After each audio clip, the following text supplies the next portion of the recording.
Man of Europe. May I call you my man of Europe? If you may, Rowan, you may if you wish. I do, I've no of course. real problems with that. You know more about Europe than a whole lot of people. You're very knowledgeable. You were there as a journalist for a long time. You're now back gracing our shores again with your enhanced knowledge of the European experience. How badly do you really miss Brussels? I do miss Brussels. I guess on the personal level, I miss Brussels quite a bit. You know, I'm living in Belfast now, and big difference between the two Bs. Big difference. Yeah. You can't nip out and get a nice fresh croissant or pain au chocolat. No. And the Belgian beer is the variety and the diversity of Belgian beer and the strength is superior to anything that we get on our bar shelves. My days of drinking beer are over now that I'm older, and but I remember the days, the boom papa, rum papa, the German and the Belgian and all the rest of it. It was all good. So it's been you're away from Brussels now. You're settled in Belfast. You're looking back. Not sure I'm settled though. Could it pull you back again? Never say never, Rowan. I still have a few interests there and even a few interests in North America, so who knows? Wow. The world is a small place nowadays. I'm told it is, and this is anything's possible, you know, so we shouldn't... I take your point entirely. Now, 1.7 million... or is it billion? It's million. Billion. It's billion. Billion. I can't get my head around. Why does, of course it's billion.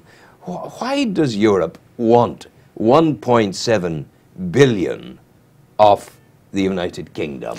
Well, actually, I've been doing a little bit of research, just even actually this morning. I was looking at some figures. Apparently, the bill is the EU, the Commission, want over 3 billion from the UK Exchequer on the 1st of December. Why? It's basically an accounting issue which has escalated into a political argument.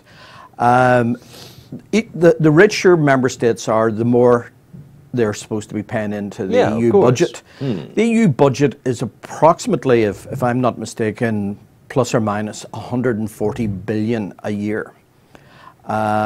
And member states pay into that, and the rich member states pay the larger, Britain the lion's share. Is perceived to be one of the richer states. It is, yes. Is that evidential, bearing in mind she's come through a recession? Well, again, this whole issue has come up largely as an accounting issue which has escalated into a political row, and an unholy political row. But is it possible, Bernard, is it possible that Cameron sees this as an opportunity to bring forward his agenda for a referendum for getting out? I don't think Cameron is seeing it as an opportunity at all. I think Cameron is under considerable pressure.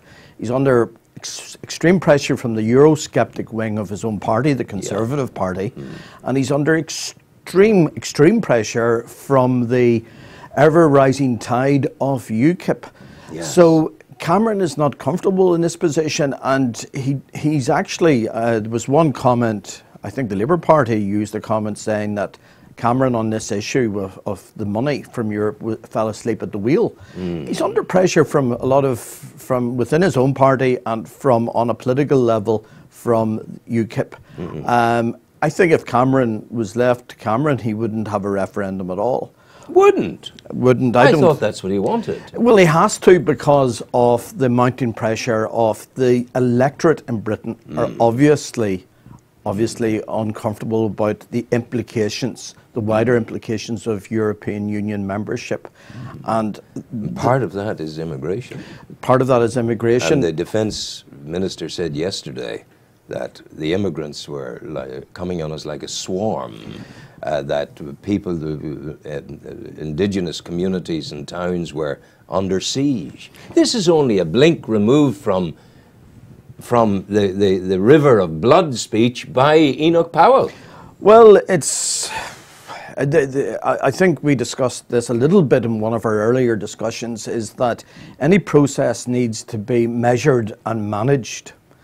And the question, and now it's an historical question now as much as a live political question, is, was the merging of the two parts of Europe measured and managed? Was it opening you know, like a floodgate. Yep.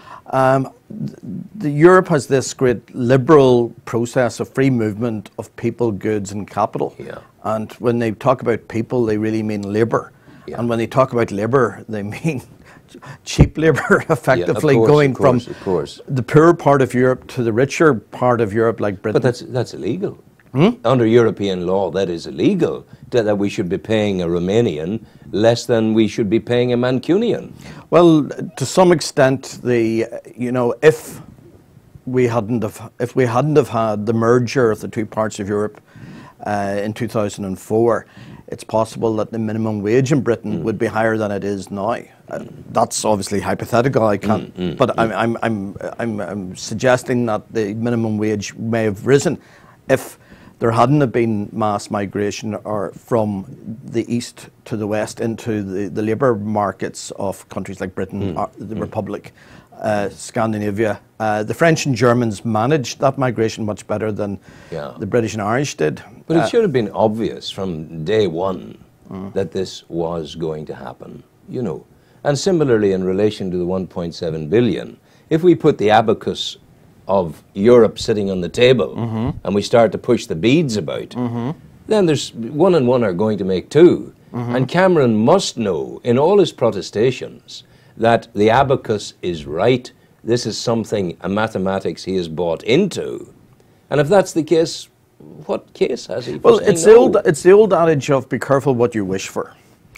Back in the 90s and the early 2000s, the UK, Britain's perception of the European Union was a broader, wider Europe, very much a free trade orientated Europe.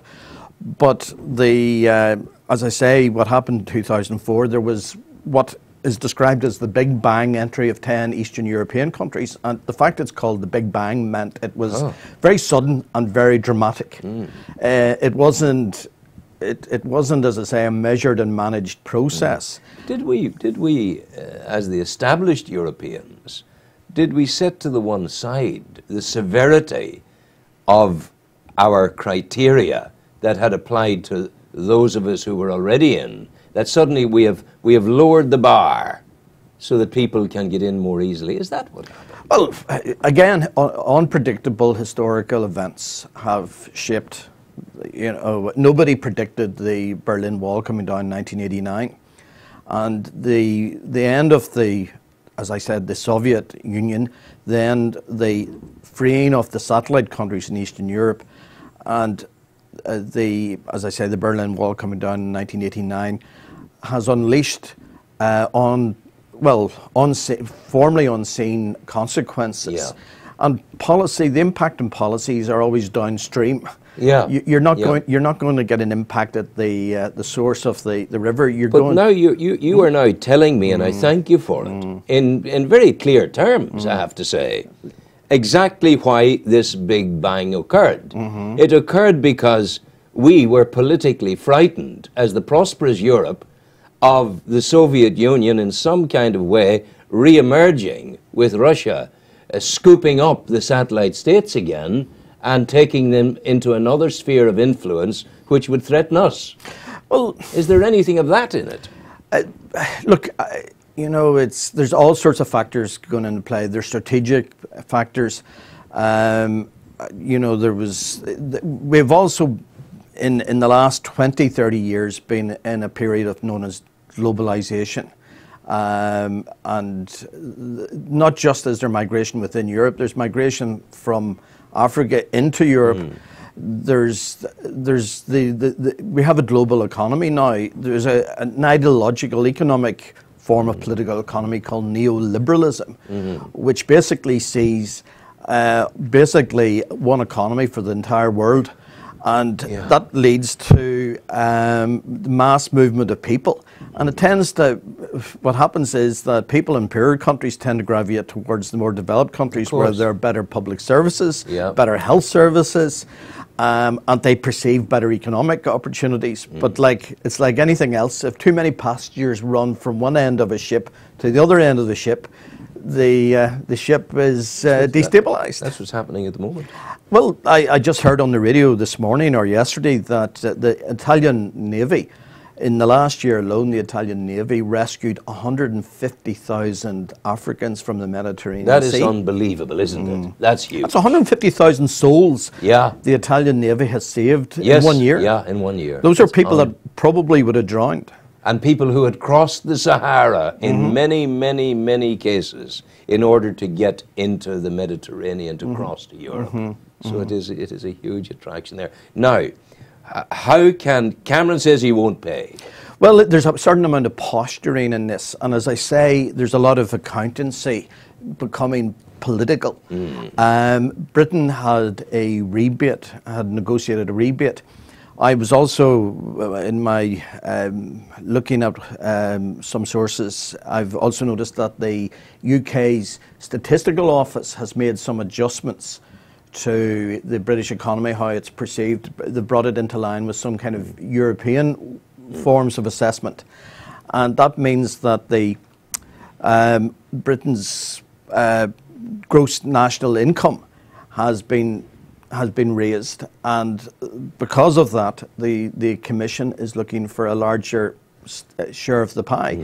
As I say, the richer countries are, the more the European Commission, the European budget seeks to get from the member states. Now, it's member states that pay for the European Union. Yeah. People have this notion that Europe has some kind of a magic independent source of money. It's basically recycled taxpayers' money. And that recycled money has built the roads in the Republic of Ireland, for example. To some extent, I would argue that there was good infrastructural investment in the south of Ireland as a result of the EU. Yeah. But the Republic of Ireland basically signed over its very rich fishing resources over to the common fisheries policy. So that's what that's about. So it's not all just about receiving. The south of Ireland has also given a lot to Europe. I mean, Spanish and French fishing boats. It's hugely complex. It's very complex. It's a balance. What kind of brains can work this out? Well, have you ever had coffee with any of these Eurocrats? Well, the problem was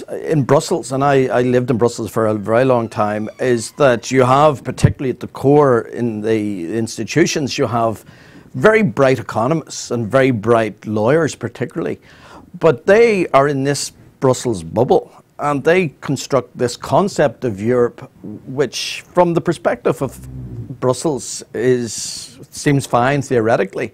But Europe on the ground, they're constructing rules and regulations that ordinary working men and women have to live by on the ground. And austerity, for example, if there's the policy of austerity being encouraged by Brussels policies. Yes. But the people designing the policy of austerity are not subject to the austerity. So there's a slight, again, imbalance. Yeah, absolutely. Bernard Conlon, thank you very much indeed. I compliment you. You have, for the first time in my whole life as a European, you've explained it to me in a way that I can understand. Well, I make a small effort. What I'm going to, as I said to you a bit earlier, Rowan, I'm also going to try to write something up on the website, yes, on the Destination Newry website. So if anybody's really interested, they can follow through and get a little bit more information. Thank you. God bless you. Go well. Take care.